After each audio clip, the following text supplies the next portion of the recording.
Hello बच्चों, हम लोग क्लास 12th में चैप्टर नंबर 5 पढ़ रहे थे और उसमें हमारा एक लेक्चर आया था।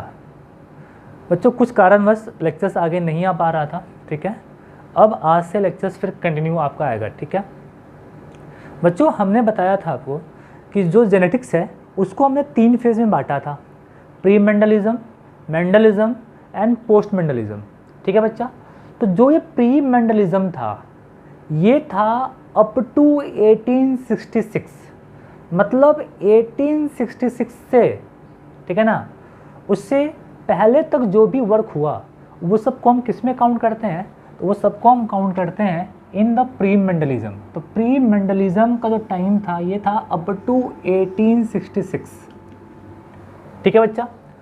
1866 से लेके 1900 तक, मतलब 1866 से कहाँ तक? तो 1900 तक जो फेज था उसको हम कह देते हैं मेंडलिज्म। और बच्चा 1900 के बाद मतलब 20th सेंचुरी में जो भी वर्क हुआ जेनेटिक्स का उस सबको हम क्या बोल देते हैं? That is the post Mendelism. मतलब आप ये कह सकते हो कि the 20th century is the era of modern genetics and 19th century, 18th century, इससे पहले जो भी था it is the era of classical genetics. और उसमें भी 1866 से लेके 1900 तक जो फेज था वो था the work of Mendelian genetics, ठीक बच्चा, क्लियर। बच्चों याद रखना कि जो मेंडल, ठीक है, वो मेंडल का बर्थ हुआ था इन द ईयर 1822 और कहाँ हुआ था? तो ऑस्ट्रिया में हुआ था। बच्चों ये थोड़ा मोड़ा आपको मेंडल के बारे में आना चाहिए। तो मेंडल का बर्थ कब हुआ था? तो इन द ईयर 1822 ऑस्ट्रिया में। वो बच्चे 1851 में, 1851 में गए थे वियना, ठीक है, पढ़ने के लिए। क्या? तो बॉटनी एंड फिजिक्स, ठीक है। तो यूनिवर्सिटी ऑफ वियना से उन्होंने बॉटनी और फिजिक्स में पढ़ाई की और उसके बाद वो 1854 में वो लौट आए वियना से और एक चर्च में आके रहना शुरू कर दिया, ठीक है। कहाँ पे? तो ऑस्ट्रिया में। बच्चा उन्होंने उसी चर्च में, ठीक है, अपने एक्सपेरिमेंट्स पे वर्क किया। उन्होंने ढेर सा एक्सपेरिमेंट किया। कब से कब तक? तो फ्रॉम 1856 टू 1863, कहीं कहीं ये 1857 भी दिया रहता है, ठीक है बच्चा। But be clear, the working period of Mendel was, क्या बताओ, 7 ईयर्स, ठीक है बच्चा। बच्चा वो मर गए कब? तो वो मर गए 1884 में। और कैसे मरे थे? तो बाई ए किडनी डिजीज़। नाम क्या था डिजीज़ का? Bright kidney disease. बच्चों ये हिस्ट्री पढ़ाने में मेरा कोई दिलचस्पी नहीं है, बट जाके क्वेश्चन बैंक पलटोगे तो इस पे एग्ज़ाम में क्वेश्चन पूछा हुआ था कि मेंडल कब मरे? तो 1884 में। मेंडल कब से कब तक काम किए? वो भी एग्ज़ाम में क्वेश्चन पूछा हुआ है, इसीलिए हमने हल्का सा ब्रीफिंग कर दिया इसके बारे में, ठीक बच्चों, क्लियर। बच्चों इसमें हम लोग कुछ पॉइंट और देखते हैं, ठीक है। बच्चों जो मेंडल का एक्सपेरिमेंटल मटेरियल था वो क्या बच्चा? तो वो पी प्लांट था, ठीक है। और इसमें भी क्या बच्चा? तो पी प्लांट का जो साइंटिफिक नेम है वो क्या है बच्चा? आप सब जानते होंगे, पाइसम सटाइवम, है कि नहीं। और आप सबको पता है कि पी प्लांट का जो डिप्लॉयड नंबर है वो कितना होता है? 14 होता है। और इसका जो हैप्लॉयड नंबर वो कितना बताओ? 7 होगा। मतलब पी प्लांट में 7 टाइप का क्रोमोसोम होगा, है कि नहीं बच्चा। चलो बच्चा अब अगला क्वेश्चन आएगा कि आखिर में मेंडल ने इतना सारे प्लांट्स में से पी प्लांट को क्यों चूज़ किया अपने एक्सपेरिमेंट के लिए? तो वाई चूजन पी प्लांट? तो पहला पॉइंट बच्चा, ये इजी टू कल्टीवेट था, उसको आसानी से आप कल्टीवेट कर सकते हो, और इजी टू हैंडल था। तो easy to cultivate and handle, है कि नहीं बच्चा। उसके बाद आप कह सकते हो कि सर पी प्लांट में large number of contrasting characters present है। जिसको हम ईजिली आइडेंटिफाई कर सकते हैं, पहचान सकते हैं, स्टडी कर सकते हैं। थर्ड पॉइंट आप कह सकते हो कि सर पी प्लांट में एक जनरेशन में large number of progeny produce होगा। अरे सिंपल बात है कि एक जो पी प्लांट है जब रिप्रोड्यूस करेगा तो उसमें जो सीड्स बनता है पी का वो कितना बनता है, ढेर सारा बनता है कि नहीं। तो हमने वही कह दिया कि large number of progeny can be produce by single cross. और पी प्लांट में हम इजीली आर्टिफिशियल क्रॉस करवा सकते हैं, मतलब आर्टिफिशियल क्रॉस इजीली डन। और बच्चों पी प्लांट में जो फ्लावर होता है आप सब जानते होंगे सर, वहाँ पे फ्लावर बाइसेक्सुअल होता है और साथ साथ में फ्लावर बंद होता है, दैट इज़ क्लिस्टोगेमस फ्लावर। हमने कहा कि बाइसेक्सुअल एंड क्लिस्टोगेमस फ्लावर। आप सबने पढ़ा होगा कि पी प्लांट में जो फ्लावर है वो फ्लावर क्लिस्टोगेमस होता है और वो क्लिस्टोगेमस फ्लावर होता है ड्यू टू वैक्सिलरी एस्टिवेशन। आपने पढ़ा होगा वैक्सिलरी एस्टिवेशन है कि नहीं। उसमें डिफरेंट पेटल्स होता है, स्टैंडर्ड, विंग्स, या उसी को एली कहते हैं, किल और करीना, वही है। तो विंग्स, एली, किल और करीना, है कि नहीं। तो बच्चों सबसे पहले स्टैंडर्ड था, फिर विंग्स था, उसी को एली कहते हैं, और नीचे में क्या बताओ, किल और करीना, है कि नहीं बच्चा। ये आपने पक्का पढ़ा होगा एस्टिवेशन में, ठीक है।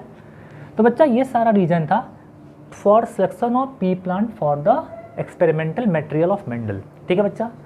फिर अगला चीज़, आखिर मेंडल को सक्सेस क्यों मिला। उस समय इतना सारा और भी बायोलॉजिस्ट था जो एक्सपेरिमेंट किया, लेकिन उन सब में मेंडल को ही सक्सेस क्यों मिला, है कि नहीं। तो बच्चा कहीं भूलना मत कि सबसे पहला था कि जो प्लांट मेंडल ने चूज किया वो प्लांट सही था। वो लक था कि मेंडल ने पी प्लांट चूज किया। क्यों लक था, जब पढ़ाएंगे लिंकेज आपको ना तो ये बात आपको अपने आप क्लियर हो जाएगा, है कि नहीं, क्लियर। तो selection of diploid pea plant ये सबसे बड़ा रीज़न था इसके सक्सेस का। लकी आदमी था, है कि नहीं। साथ साथ में उन्होंने यूज़ किया मैथमेटिक्स को। भले ही उस समय के बायोलॉजिस्ट को लग रहा था कि मैथमेटिक्स का यूज़ करना बेवकूफ़ी है, बट मैथमेटिक्स का यूज़ करना, मेंडल का जो वर्क है, उनको जो वर्क में सक्सेस मिला उसका मेन कारण ये भी था, यूज़ ऑफ मैथमेटिक्स, है कि नहीं। और साथ साथ में जितना भी उन्होंने एक्सपेरिमेंट किया ना, उन सारे एक्सपेरिमेंट का उनके पास एक प्रॉपर डॉक्यूमेंटेशन था डाटा का। जितना डाटा था उन सब डाटे को उन्होंने एक प्रॉपर वे में डॉक्यूमेंट्स के फॉर्म में अरेंज किया हुआ था। तो हमने कहा था कि proper documentation of data he obtained of each cross. और याद रखना कि उन्होंने कोई भी जो कैरेक्टर को, कोई भी ट्रेट को जो पढ़ा, तो उस कैरेक्टर को, ट्रेट को पढ़ने के लिए बड़ा सा सैम्पलिंग साइज लिया। मतलब हम बोलेंगे कि larger sampling size which gives the greater, क्या बताओ, क्रेडिटेबिलिटी टू हिज वर्क। तो ये सारा क्या था बताओ, रीज़न था बिहाइंड द मेंडल सक्सेस। तो हमने शुरू में देखा कि मेंडल के बारे में कुछ हिस्टोरिकल बात, फिर हमने देखा कि मेंडल ने पी प्लांट चूज़ क्यों किया, और फिर हमने देखा कि मेंडल को आखिर सक्सेस क्यों मिला। अब हम पढ़ने जा रहे हैं कुछ टर्म जो ज़रूरी है आपको जानना before studying the Mendel work. Mendel ने क्या काम किया ये समझने के लिए, मेंडल के जेनेटिक्स को समझने के लिए कुछ टर्म बता रहे हैं, वो टर्म आपको बिल्कुल आना चाहिए, ठीक है बच्चों, क्लियर। इसको मिटा रहे हैं, ठीक है बच्चों टर्म सुनो पहले, जैसे कि हेट्रोजाइगस, होमोजाइगस। चलो स्टार्ट से बोलते हैं, character, trait, genes, allele, heterozygous, homozygous, है कि नहीं, हेमीजाइगस, ठीक है। फैक्टर्स क्या होता है ये सब, ठीक है। पन्नेट स्क्वायर क्या है, फिलियल जनरेशन क्या होता है, क्रॉस क्या होता है, ठीक है ना, ये सब बात अभी बताएंगे भी आपको। टर्म्स यहाँ पे क्या बच्चा, कैरेक्टर्स क्या है, कैरेक्टर, फिर ट्रेट क्या होता है, फिर जीन्स क्या होता है, फिर एलील्स क्या है, फैक्टर्स क्या है, ठीक है बच्चा। उसके बाद हेट्रोजाइगस, फिर होमोजाइगस, फिर हेमीजाइगस, फिर फिनोटाइप, फिर जीनोटाइप, जीनोटाइप, ठीक है बच्चा, क्लियर। उसके बाद फिर पन्नेट स्क्वायर, उसके बाद फिर फीलियल जनरेशंस, फीलियल जनरेशन, ठीक है। फिर डोमिनेंट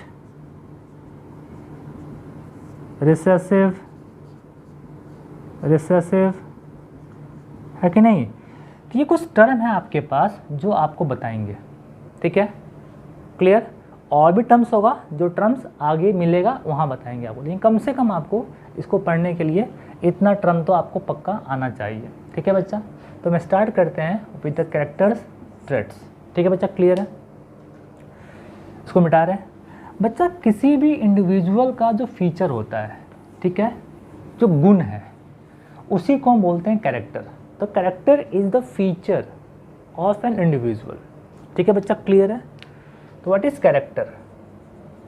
कैरेक्टर, तो कैरेक्टर का मतलब होगा feature of an individual, feature of an individual या ऑफ एन ऑर्गेनिज्म। किसी इंडिविजुअल का या किसी ऑर्गेनिज्म का जो फीचर होगा उसी को हम कहते हैं क्या बच्चा? उसी को हम कहते हैं कैरेक्टर कहते हैं। जैसे हम बोले कि आप पढ़ने में तेज़ हो, है कि नहीं, आपके बाल का कलर, आपके आँख का कलर, आपकी स्किन का कलर, तो स्किन का कलर, बाल का कलर, आँख का कलर, आपका हाइट, तो ये सब क्या है? This all are character. तो व्हाट इज कैरेक्टर? तो character is the feature of an individual, ठीक है बच्चा, क्लियर है। अब बच्चा जो वो कैरेक्टर है, उस कैरेक्टर का दो अल्टरनेटिव फॉर्म हो सकता है, उस फीचर का दो अल्टरनेटिव फॉर्म हो सकता है, और जो वो दो अल्टरनेटिव फॉर्म्स होता है उसी को हम बोलते हैं ट्रेट। क्या बोलते हैं? ट्रेट कहते हैं, ठीक है बच्चा। तो अगला है ट्रेट, ट्रेट, ठीक है। तो हम बोलेंगे alternative form, alternative form of a character. तो alternative form of a character, तो किसी भी कैरेक्टर का जो अल्टरनेटिव फॉर्म होगा उसको हम कहते हैं क्या बच्चा? इज कॉल्ड क्या बच्चा? ट्रेट। तो कहीं पर भी जो कैरेक्टर होगा उसका जो अल्टरनेटिव फॉर्म होता है उसको हम लोग ट्रेट कहते हैं। जैसे मान लो बच्चा हम बोले हाइट ऑफ अ पर्सन, तो हाइट ऑफ अ पर्सन एक क्या है बताओ? एक कैरेक्टर है। अब वो height can be toll, can be dwarf. मान लो बोले कलर ऑफ स्किन, तो कलर ऑफ स्किन एक कैरेक्टर है, it can be fair, it can be dark. हम बोले कलर ऑफ आई, तो it can be brown, it can be blue, it can be black. तो these are the traits. समझे बात? तो हमने सिंपल बात कह दिया कि कैरेक्टर क्या है बताओ? तो character is the feature of an individual या ऑर्गेनिज्म। और ट्रेट क्या बताओ? तो alternative form of character is called क्या बच्चा? ट्रेट कहते हैं, ठीक बच्चा, क्लियर है। बच्चा याद रखना, मेंडल ने पी प्लांट के 7 कैरेक्टर पे वर्क किया था। कितने पे? तो 7 कैरेक्टर पे वर्क किया था। तो Mendel worked on the 7 character of P plant, और हर कैरेक्टर का 2-2 ट्रेट था। तो टोटल कितना हुआ? 14 ट्रेट्स हुआ। तो Mendel worked on 7 characters and 14 traits of P plant, ठीक है बच्चा, क्लियर। तो बच्चा हम बोलेंगे कि जो मेंडल है ना, तो Mendel worked on 7 characters and 14 traits of P plant, है कि नहीं। तो आप बोलेंगे कि मेंडल वर्कड ऑन क्या बच्चा? 7 कैरेक्टर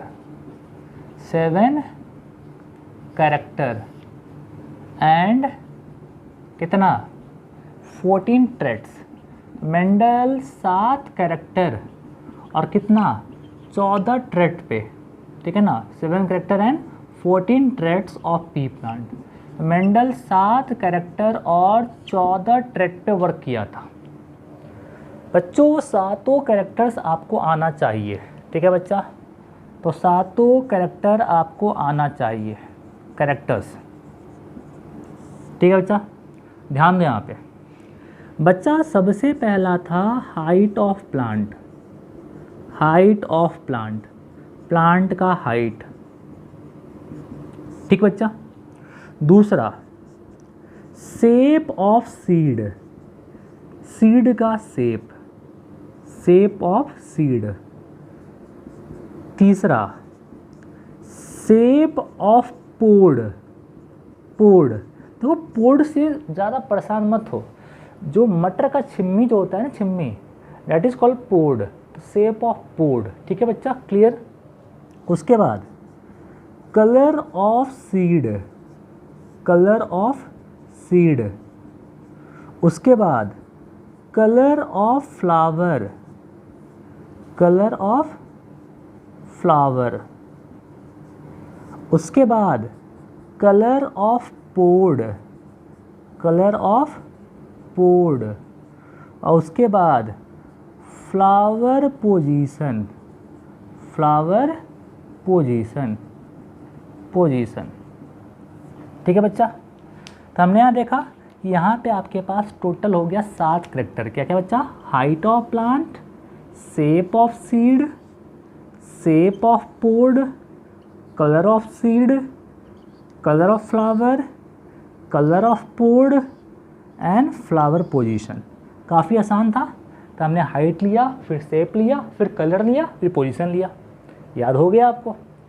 और बच्चा हर कैरेक्टर का 2 वहाँ पे अल्टरनेटिव फॉर्म था। ठीक है बच्चा, जिसको हमने क्या कह दिया? ट्रेट कह दिया, ट्रेट्स, ट्रेट्स।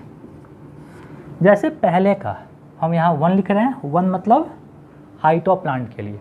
आप लोग अपने कॉपी में कॉलम बना कर लिखना, ठीक है बच्चा। हाइट ऑफ प्लांट में 2 चीज़ था, एक टॉल होगा और एक ड्वार्फ होगा। Tall and dwarf, tall and dwarf. ठीक है बच्चा। तो पूछेंगे हाइट ऑफ प्लांट जो कैरेक्टर है उसका कौन 2 ट्रेट होगा? तो टॉल एंड ड्वार्फ। बच्चा दूसरा है शेप ऑफ सीड।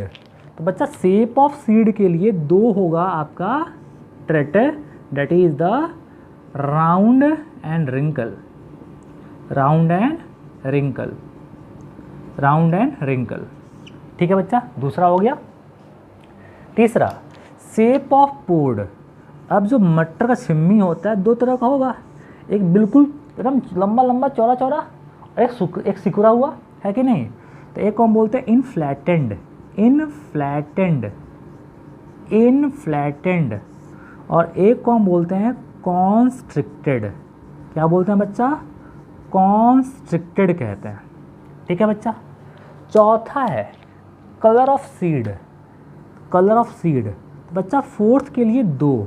अब सीड हो सकता है पीला और हरा, तो येलो सीड, येलो सीड और हरा सीड, तो ग्रीन सीड, ग्रीन सीड। ठीक बच्चा, क्लियर। चलो 5वां आपका कलर ऑफ फ्लावर। तो इसमें जो फ्लावर कलर होगा, 5वां यहाँ लिख रहे हैं हम, फ्लावर कलर 2 हो सकता है, कैन बी पर्पल, पर्पल, या वॉयलेट बोलो, वॉयलेट बोलो, वॉयलेट बोलो और वाइट बोलो। ठीक है बच्चा, क्लियर। अगला है कलर ऑफ पोड, 6ठा। अब बच्चा पोड जो मटर का छिम्मी खरीदते हो वो हरा हो सकता है या पीला हो सकता है, तो ग्रीन, ग्रीन, ग्रीन और येलो। और जो 7वां है फ्लावर पोजीशन। बच्चा फ्लावर कहाँ होता है? तो आप सब जानते होंगे कि सर फ्लावर जो प्लांट होता है उस प्लांट में जो लीफ होता है और जो ये मेन स्टेम है इसके बीच में जो एक्सिल है, इसी एक्सिल में यहाँ फ्लावर आता है। तो अगर फ्लावर एक्सिल में होगा इट इज़ कॉल्ड एक्सिलरी, और अगर कहीं किसी स्टेम के एकदम एपिकल पोर्शन में हो गया that is called the terminal, है कि नहीं? तो फ्लावर पोजीशन कौन कौन सा? एक्सियल और टर्मिनल, एक्सियल और टर्मिनल। ठीक बच्चा, क्लियर। तो हमने यहाँ बोला कि सबसे पहले बताया आपको कि कैरेक्टर क्या होता है। तो हमने कहा फीचर ऑफ इंडिविजुअल, और ट्रेट क्या होता है? तो अल्टरनेटिव फॉर्म ऑफ कैरेक्टर। और हमने कहा कि मेंडल ने 7 कैरेक्टर पे वर्क किया था और कितने ट्रेट पे काम किया, तो 14 ट्रेट पे काम किया। कौन कौन सा कैरेक्टर था, तो हमने यहाँ लिखा कैरेक्टर और यहाँ लिखा ट्रेट। बच्चा यहाँ पे अभी एक चीज़ याद करवा रहे हैं, जैसे बता रहे हैं वैसे याद करना, ठीक है बच्चा? सुन ध्यान से। बच्चा जो ट्रेट होगा ना, इसमें से एक ट्रेट डोमिनेंट होगा और एक रिसेसिव होगा। बच्चा ये डोमिनेंट ट्रेट क्या है, रिसेसिव ट्रेट क्या है, अभी हम आगे पढ़ेंगे। अभी फ़िलहाल समझो कि इसमें से एक ट्रेट डोमिनेंट होगा और एक रिसेसिव होगा। अब कौन सा ट्रेट डोमिनेंट है, कौन रिसेसिव है, ये हम कैसे याद रख पाएंगे? सुन ध्यान से देख बच्चा, जो आपको अच्छा लगे, जो आपके लिए अच्छा हो, वो डोमिनेंट। और आपके लिए अच्छा मतलब क्या, मेजॉरिटी में होता है। ये क्लास में ऐसे करवाते हैं, क्लास में अगर 60 बच्चा है और पढ़ा रहे हैं, तो हम मान लो बोले कि बताओ टॉल ड्वार्फ में से कितना आदमी को टॉल पसंद है, तो 60 में से लगभग 50 बच्चा बोलता है कि हमको टॉल पसंद है सर। तो जो मेजॉरिटी को पसंद होगा वो डोमिनेंट होगा, और जो कम को पसंद होगा वो रिसेसिव होगा। ऐसे याद रखते हैं, ठीक है? चलो अब बताओ हाइट पे आते हैं। अब बताओ कितने आदमी को छोटा होना पसंद है? बहुत कम आदमी को। सबको तो लंबा होना पसंद होता है। अब बताओ टॉल और ड्वार्फ में से कौन डोमिनेंट कौन रिसेसिव? तो टॉल डोमिनेंट और ड्वार्फ रिसेसिव, ठीक? चलो अगला शेप ऑफ सीड। अब बताओ आपके पास मटर का सीड है, एक मटर बिल्कुल गोल गोल है और एक मटर जो है एकदम सिकुड़ा सिकुड़ा मटर का सीड है। अब बताओ दुकानदार के पास जाओगे और दुकानदार बोले कि आप कौन सा सीड लेंगे, गोल गोल सीड लेंगे कि सिकुड़ा हुआ सीड लेंगे, तो क्या बोलोगे? गोल गोल। तो आपको पसंद कौन हुआ, गोल गोल की सिकुड़ा सिकुड़ा? गोल गोल। तो हम बोलेंगे कि राउंड रिंकल में से कौन सा dominant, round dominant wrinkle recessive. तो राउंड डोमिनेंट और रिंकल रिसेसिव, जहाँ डोमिनेंट वहाँ पे हम डी कर दे रहे हैं, डी आर। ऐसे ऊपर वाला सब डोमिनेंट ही है, ठीक है? यहाँ पे डोमिनेंट रिसेसिव, ठीक है बच्चा? चलो बच्चा अगला शेप ऑफ बोर्ड। बच्चों मार्केट में गए खरीदने मटर, एक सब्जी वाला रखा था वैसा मटर जो बिल्कुल लंबा लंबा था, एकदम लंबा लंबा था, फ्लैट फ्लैट था, और एक मटर बिल्कुल सिकुड़ा हुआ था। अब बताओ कौन सा मटर खरीदोगे, लंबा लंबा वाला कि सिकुड़ा सिकुड़ा वाला? तो कॉमन सेंस है सर, सब्जी हम अच्छा खाएंगे, फ्रेश खाएंगे, तो लंबा लंबा वाला लेंगे सर। अब बताओ शेप ऑफ बोर्ड में इनफ्लैटेंड और कॉन्स्ट्रिक्टेड, इसमें कौन डोमिनेंट? तो ये डोमिनेंट और ये रिसेसिव, ठीक है बच्चा? चलो बच्चा कलर ऑफ सीड। अब समझना बच्चा, सीड का काम क्या होता है? तो सीड का काम होता है उसको लगा के उसे नया प्लांट आना। अब बताओ बच्चा, दो आदमी हैं, एक आदमी के पास जो मटर था ना, मटर का छिम्मी था, उसमें से सीड निकाला, वो सीड बिल्कुल हरा हरा सीड था, और एक के पास बिल्कुल सूखा हुआ सीड था। जो सूखा हुआ सीड होगा वो येलो होगा, और जो बिल्कुल ताज़ा सीड है वो ग्रीन होगा। अब बताओ दोनों आदमी लगाने गया सीड को, मटर को के पेड़ लगाने के लिए। अब बताओ किसके सीड में से नया पेड़ आएगा, हरे वाले सीड में से कि पीले वाले सीड में से? तो जो बच्चा हरा वाला बोल रहा होगा बेवकूफ़ होगा। अरे बच्चा, हरा वाला सीड में ज़्यादा पानी है वो सड़ जाएगा, और पीला वाला सीड से नया मटर का पेड़ निकलेगा। अब बताओ अगर हम बोले कलर ऑफ सीड में आपको अच्छा कौन है, येलो की ग्रीन? तो कॉमन सेंस सर, सीड का काम होता है पेड़ को लाना, नया पेड़ लगाना, नया पेड़ उससे आएगा ना। तो किस सीड से नया पेड़ आएगा, येलो सीड से, ग्रीन सीड से? तो क्या बच्चा, येलो सीड से आएगा। तो ऐसे आप बोलेंगे कि येलो सीड डोमिनेंट और ग्रीन सीड रिसेसिव, ठीक बच्चा? क्लियर? चलो बच्चा उसके बाद अब हम आगे आ रहे हैं, that is the colour of flower. क्या बच्चा, कलर ऑफ फ्लावर। अब कलर ऑफ फ्लावर आपके पास क्या क्या है? तो वायलेट है, वाइट है। अब कॉमन सेंस है कि जो मटर का फूल सब देखा होगा, तो मटर का फूल सब आदमी, मैक्सिमम आदमी जो देखा होगा वो वायलेट ही देखा होगा, उजला फूल नहीं देखा होगा, है कि नहीं? तो violet is dominant and white is recessive, ठीक है बच्चा? तो ये डोमिनेंट है और ये रिसेसिव है, ठीक है? चलो छठा है colour of pod. Colour of pod, अब वही बात है। अब बताओ मटर खरीदने गए, अब आपके पास मटर छिम्मी खरीदना है। अब बताओ आपके पास वैसा छिम्मी है जो पीला पीला है, और एक वैसा छिम्मी जो कैसा है, हरा हरा है। अब बताओ कौन सा खरीदोगे? अब बताओ, आपको छिम्मी खरीदना है खाने के लिए, नहीं कि लगाने के लिए मिट्टी में। अब बताओ आप कौन सा खरीदना पसंद करोगे, हरा वाला कि पीला वाला? तो कॉमन सेंस है सर, हरा वाला, है कि नहीं? तो ये हो जाएगा डोमिनेंट और ये हो जाएगा रिसेसिव, है कि नहीं? और लास्ट में है फ्लावर पोजीशन। तो बच्चे को पता है कि फ्लावर जनरली एक्सियल में ही आता है, तो एक्सियल डोमिनेंट और टर्मिनल रिसेसिव। तो हमने कहा कि जिसका मेजॉरिटी होगा, जो आपके लिए अच्छा वो डोमिनेंट, जो आपके लिए खराब वो रिसेसिव। ठीक है, अब बताना हाइट ऑफ प्लांट में टॉल और ड्वार्फ, तो tall dominant, dwarf recessive. Shape of seed में round wrinkle, round dominant, wrinkle recessive. Shape of pod में तो inflated dominant, constricted recessive. Colour of seed में yellow seed dominant, green seed recessive. ठीक है, colour of flower में violet dominant, white recessive. Colour of pod में green dominant, yellow recessive. और flower position में axial dominant and terminal recessive. बच्चों अब exam में ऐसा क्वेश्चन नहीं पूछता है कि बताओ इसमें से मेंडल किस करेक्टर पे काम नहीं किया था। अरे भाई, इस 7 के अलावा कोई भी करेक्टर दिखाई दे ऑप्शन में, बोल देना उस पर काम नहीं किया था। एग्ज़ाम में ऐसा क्वेश्चन पूछा हुआ है। तो बच्चों क्या आपको क्लियर हुआ करेक्टर क्या होता है, ट्रेट क्या होता है, मेंडल किस करेक्टर पे काम किया, किस ट्रेट पे काम किया, कौन ट्रेट डोमिनेंट, कौन ट्रेट रिसेसिव। इतना में आई थिंक आपको दिक्कत कुछ नहीं होगा तब पूछ लेना। अब हम लोग फिर कल मिलेंगे, चलो बाय।